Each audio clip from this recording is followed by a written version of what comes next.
The virtual CISO moment is brought to you by vCISO Services, a leading provider of quality and experienced virtual chief information security officers for small and mid-sized businesses.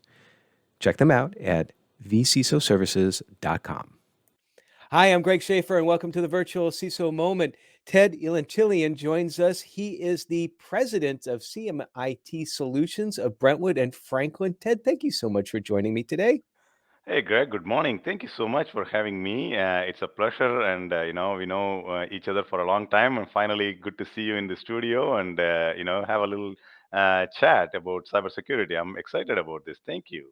Yes, and of course I know you as through, and so I have not seen you though in person since prior to the pandemic. How have you been?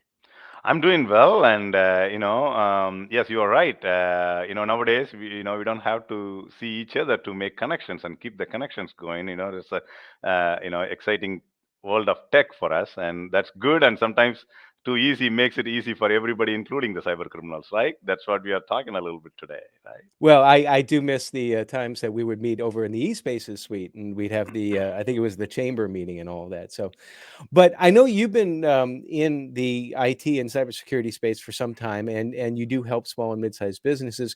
Can you start off by stepping us through how and why you got into cyber and how you got to where you're at today and what you're doing now? Okay, absolutely, Greg. Of course, it's a long story. We might need to set aside some time to talk about it. So I'm just for the interest of time here. Let me give you the concise version of what it is.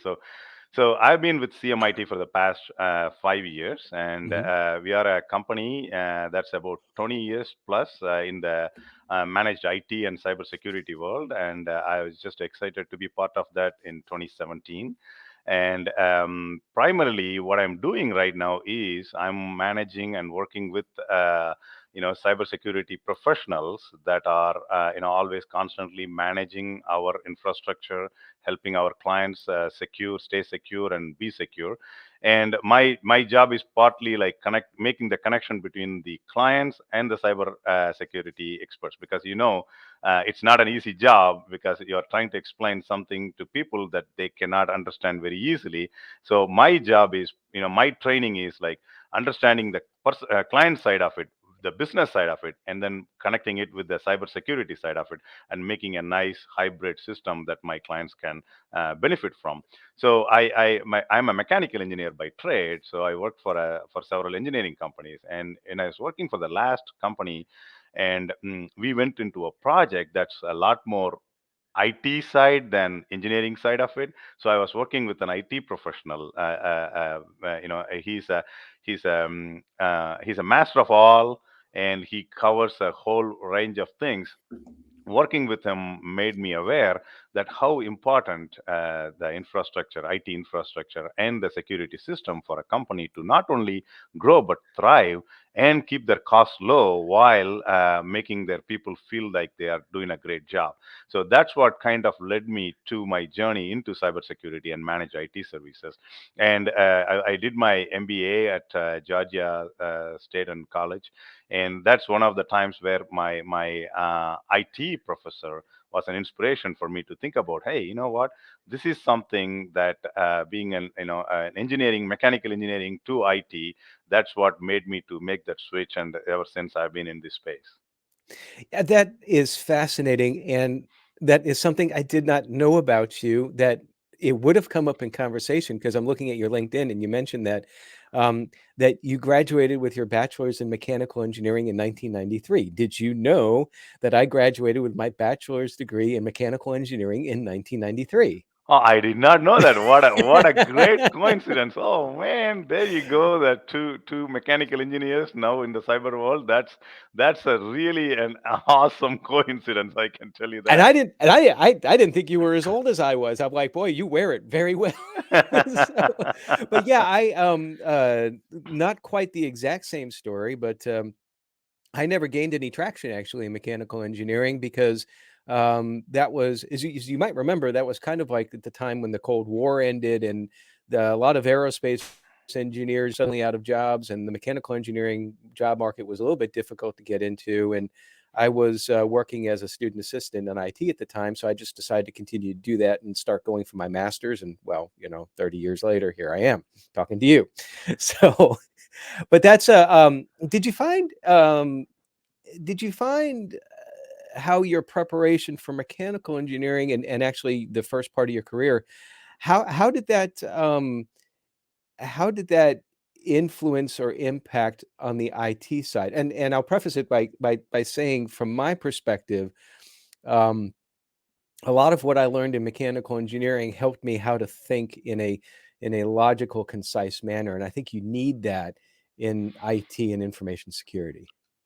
Greg, you just said it right, and I in my mind, a mechanical engineering, engineering field is a tool for us to, do things. Not, it doesn't make us like grow horns and being a different guy or anything like that. So that's what primarily helped me. So two things. One is the logical flow, right? When you are assembling a mechanical part with the different parts, when a mechanical assembly with the different parts, they have to all flow with Mhm. sync with each other. Otherwise that part is not going to roll. Example, an automobile, whatever you want to take it, right? The same thing applies to IT. The logical flow of things, how one or the other leads to something that we want or we don't want. The outcome may be different than what we wanted. That's one thing. And the second thing is that that gave me a kind of a detail oriented eye for looking into things. So sometimes when I'm working with the different techs, these guys are experts in their own field, and that helps me to put that together and say, hey guys, hang on a second there. You are telling this and you are telling this. How are we going to mesh these tools to make sure that we are not making things difficult for everybody, right? Right. So that is kind of that is a tool that still helps me what I learned in engineering. And absolutely, I love it. And I will pivot and say that, for me, at the very least, you may or may not agree. You might miss it. I don't know, but boy, I do not miss having to do anything related to differential equations or finite elements. I definitely. I add heat transfer to that. Okay, Oh, yeah. Well, you know. I kind of liked heat transfer to a little bit more, but the only reason why I took finite elements was that it was my senior year, and the professor that taught that, Irving Shames. I haven't said that name in ages. Irving Shames, my favorite professor in college and university, and I just wanted to have one more class with him. But no, yeah, heat transfer was also a little bit of a pain. I will admit that as well. Anything thermodynamics was too hot for me, I guess. But My favorite part was automobile engineering, so that is what my intention of staying in mechanical engineering rather than going into electrical. And today, when you look at cars like Tesla, oh my God, think about where we were many years ago and where we are today. I always call the Teslas as iPhones on wheels, and it, it is a perfect mix of technology and mechanical, right? The motors and all those things. What a day we are living. I mean, I never imagined the day we would be. I would be in a car that would drive by itself. and what a security risk that is. It's like, I mean, you're driving down the interstate, and somebody who doesn't like you decides to hack into your Tesla, and like, well, there you go. That's So right. I mean, I guess that the more complex something is, the more chance that you could actually have that sort of a security issue. But I know that with what you're doing with CMIT right now, and you were mentioning it before, a lot of what you're doing is working with small and mid-sized businesses, which, as you know, and this is actually, I think, when we first started talking, was both our passion for helping small and mid-sized businesses. What is one significant threat here? The beginning of 2023. Well, I guess we're 10% of the year in now, but in 2023, what is a real significant threat that you're seeing with your clients with regards to cybersecurity? Wow, that's a very loaded question, as you know, because there I are try. plenty. Yeah, I know. There are several threats, and I'm just taking a moment here to think about what do I consider the most and probably the most ignored threats by SMBs. I think I have to say two, Greg. One is the attitude. Like, what I mean by that attitude is it would not happen to me. You know what I'm talking about, right? It never happened before, so it would not happen to me. That is the primary threat in my mind when it comes to cybersecurity with the SMBs, because people hear stories, they will call me and they will discuss that, and then when I ask them, hey, what do you do about that? What are you going to do about that? And they will say, nah, it's not going to happen. And statistically we all know that is not correct assumption, but that is the first threat. And the second one is insider threat. I'm not No. talking about malicious intention. There is some percentage of that that's already there. SMBs need to be aware of that. But I'm talking about employees with good intentions that come and do things that are leading to some challenges when it comes to cybersecurity. And I'm talking about employees with good intentions doing Mhm. things that are not. So it basically comes to training. And that's what I'm trying to say. The threat is training or lack thereof. Well, two good points there. And the first one, as far as attitude, and I like framing it using that word because I've the concept of it about, well, I'm too small, it's not going to happen to me, that sort of thing. That's that's something we've talked a lot about, but I've never really framed it with like an attitude descriptor, which I think is really important because when you said that word and about how it won't happen to me, I thought about the driving analogy. It's where we're driving down an interstate and you're like, well, I don't think that you go out to drive somewhere, it's like you don't think you're going to get hit by a car. Nobody goes out on the road because then they wouldn't go out on the road, right? Absolutely. But you have the attitude when you're driving to be safe. You are more so being proactive in your driving, in your preparation of the vehicle. Um, you're making sure that your tools are in place, the brakes are in place, your tires are well. You make a threat environment determination about whether or not you're going to need to drive. That would be like, is the weather good or not? I don't know if I want to drive out if there's black ice. And that kind of leads to the second part because where you were talking about insider threat, not really thinking about it being malicious, but being a lack of preparedness or doing something. I don't want to use the word stupid, but I'll use it anyway. And the driving analogy would work just as well there too. It's like, well, when you're driving, you want to make sure that you've practiced enough that should you come to like a slippery spot in the road or if somebody cuts you off, you're not totally surprised. You've already been preparing for it. And that's what security training does, right? It Right. prepares you for the instances where like you get that phishing email and instead of just ignoring it, not even realizing there's a threat, you actually stop for a minute and say, wait a minute, there's something going on here, right? Absolutely. You said it perfectly correctly. The way that when we are traveling, let's say I'm taking the car and I'm going to a grocery store 2 miles away, and the way I prepare that is significantly different than I'm taking a trip 200 miles away, right? So every time we do this, as a business owner, the SMBs, the business owners are the smartest people I work with. That's another part of my job that I talk to a lot of smart people every day, so they know where they want to go, they know what they want. And sometimes it is my job to tell them, here are, because they may not know the road conditions, right? So it is my part to tell them, your journey, where you want to go, but this is how the journey is going to be. And I'm help me to help you to achieve that goal, so that you worry about your business, because that's what you are good at, and then not worry about what type of computer I need to put in, and what type of EDR. I'm just going to get a little technical here, and then I'm going to that is going to help my day. Things like that. That's what we are trying to help them with. And something you said, I think I can make an argument for one reason why small and mid-sized businesses sometimes are hesitant in their preparation, in their attitude, and that is that um, sometimes with cybersecurity, we're perceived as the office of no, no, you can't do that, and that's not something that works with small and mid-sized businesses. It doesn't work with any businesses, but particularly an SMB that is typically SMBs have very small margins. They're trying to grow, they're trying to make a mark, and and yet still they don't want someone to say, no, you can't do this. You said it very well, where you're trying to enable them to do where they need to go, their goals. I think that was your word, but to do it safely and in a risk management type of way. What's one trick that you use to trick being in air quotes that you use to help convince SMBs about you should really think about pursuing, say, an EDR?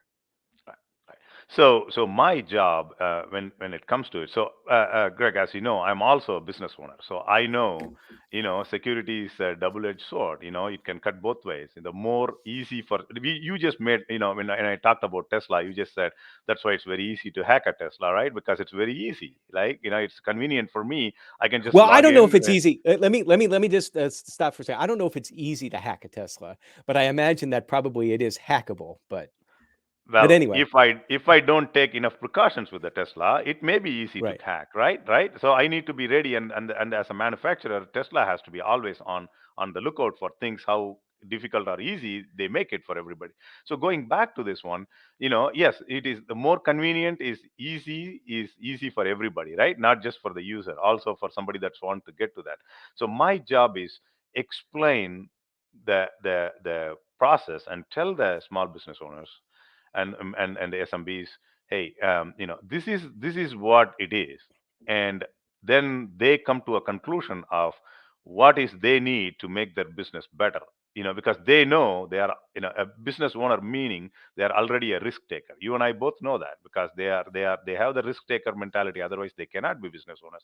As you mentioned, if I worry about hitting a tree on my way driving, I will not take the car out. So the business owners, they know their risk, they know what they want, and they are passionate about that. So it's my passion is to tell them to decipher that for them and say, if you do this, this will be the result. If you don't do this, this will be the result. And then let them decide. And then sometimes what I do is also a multi-layered approach to this problem, right? Because let's not say one solution fixes all. We will say, okay, if you want that part of that's easy or difficult for your business, then let's do this and then try how it goes and then monitor that situation and then go back and reevaluate that in 3 months. That's kind of the approach I have with them.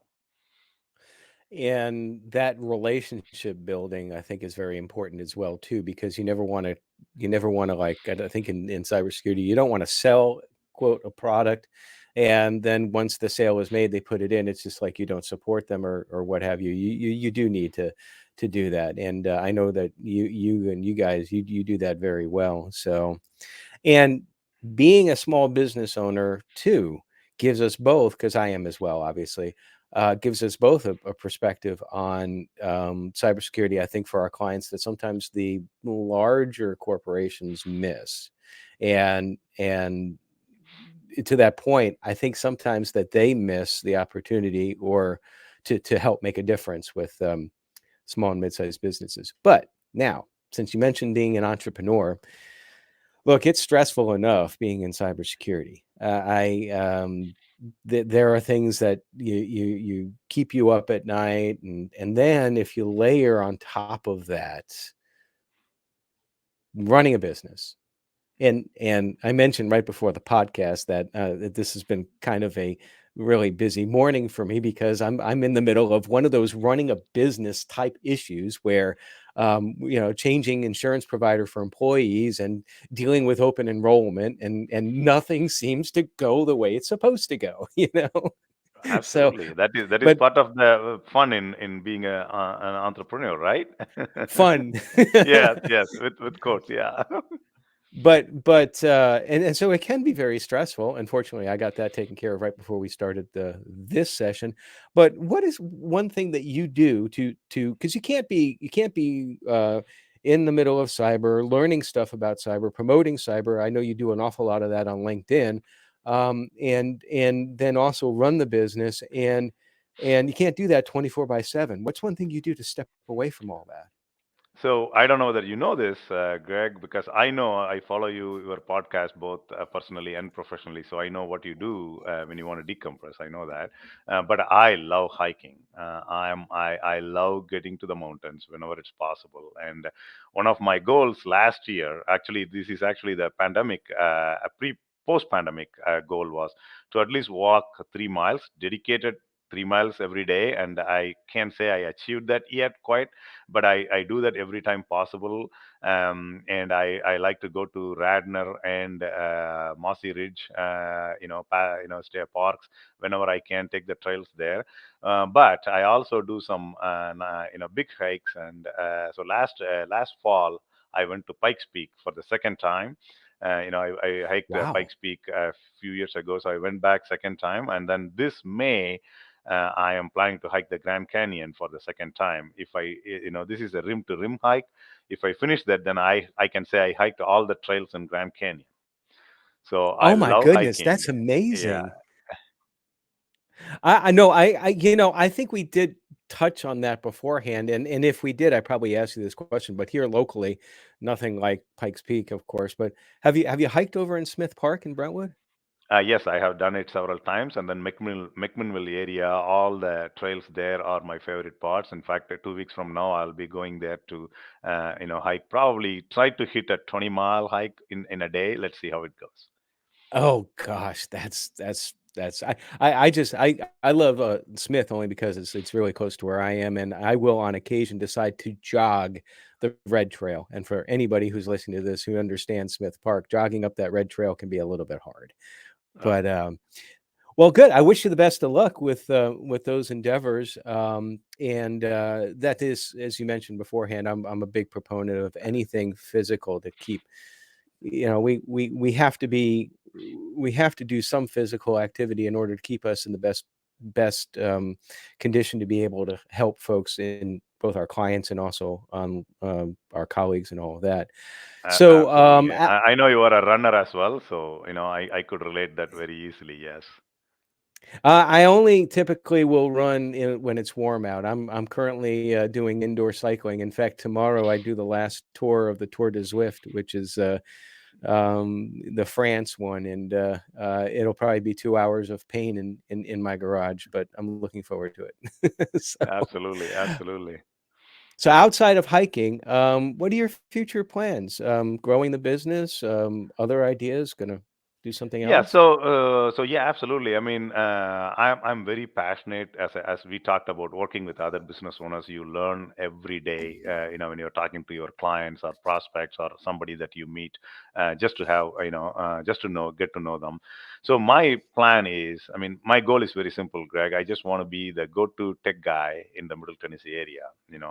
I want CMIT Solutions to be a well-known name, and people will say, you know what, hey, have you talked to Ted? That's kind of where I want to be.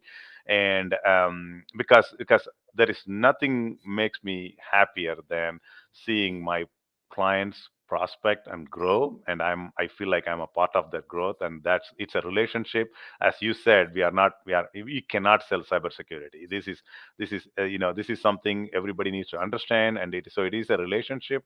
It is not a vendor customer relationship. It's more like a, hey, I really love when my clients tell me. The other day I was with a client, and he called another friend of his who is a business owner. He said, hey, my IT partner is here. I'm having a conversation with him. I'm giving your information to him. I think you need to talk to him about some of the things we discussed during our golf outing. So that makes me really happy, and that's what I want to be. the other thing the other thing I'm passionate about is I want to help the local nonprofits, in the Middle Tennessee. I feel like it's a way of giving back. So I'm already serving the board of a few nonprofits, and I'm working with the Rotary to help, not only here in the area, but with internationally, where there are less privileged people where I can go. So obviously, as you know, I'm from India, so I know there are places like India where people can be really helped, because what we think is given may not be the case for them. It may be a livelihood for them. So that's what I want to do. And absolutely, I want to grow with my clients and be a known name at in the Middle Tennessee, Greater Nashville area. Appreciate the focus on giving back. I love hearing those types of stories. I think that it's so important, and it's not just cyber related. And whatever you're in, when you get to the point that you can start, whether it be with money or time or knowledge or some combination thereof, I think that that's the secret sauce in life. But as far as CMIT goes, do you have well, what type of clients do you deal with uh, typically? When we talk about SMBs, I was just thinking myself, according to SBA, small business is 500 or under. So think about that for a second, right? In my mind, that's not a small business when it's getting to, So we work with a wide range of clients, Greg. So when I say SMBs, we really mean it by, SMB means different things to different people. Obviously, SBA has a definition, and other people have their own definition. So we work with any, I don't have any specific vertical, but healthcare and financial sectors are more inclined to work with us. They want to understand what's going on and all those things a little bit more than other sectors, but we work in all industries and help businesses between 10 employees or 10 users all the way to 300 users. We can help them in a way, because the one of the challenges that you mentioned about SMBs is that they don't need, not necessarily they have resources, but they don't even need a dedicated resource that can take care of their IT slash cybersecurity infrastructure, but they need fractional people that can do that to make sure they feel secure and also work efficiently. And that's exactly where we come in. Yeah, and you mentioned healthcare and finance, and of course, in the Middle Tennessee area, that those are two of the big industries right here. In fact, I think I read somewhere that both healthcare and finance are greater drivers of the economy than music entertainment, which for Music City was kind of a surprise. Now, don't quote me on that because it might be outdated on that. I think But you are right, because if it all depends on the data and what we are looking at, and in a way, I think what you said is correct, because that's what I was looking at the Business Journal's article. But the intangible there is the music and the tourism is what bringing in people to Middle Tennessee, which helps the IT, and so that's another twist on that IT and healthcare to grow. exactly. Well, Ted, I so much enjoyed the conversation this morning. I feel a little sad because, as we were talking about in the beginning, it's like it has been a long time since we've shared a cup of coffee and a continental breakfast together. So I'm looking forward to going back to one of those events. But so much appreciate you taking the time to join us this morning. Greg, the pleasure is all mine. Thank you so much for having me. And sooner we will get that coffee and a breakfast. Okay. Looking forward to that. Thank you so much. Uh, awesome. And everybody, stay secure.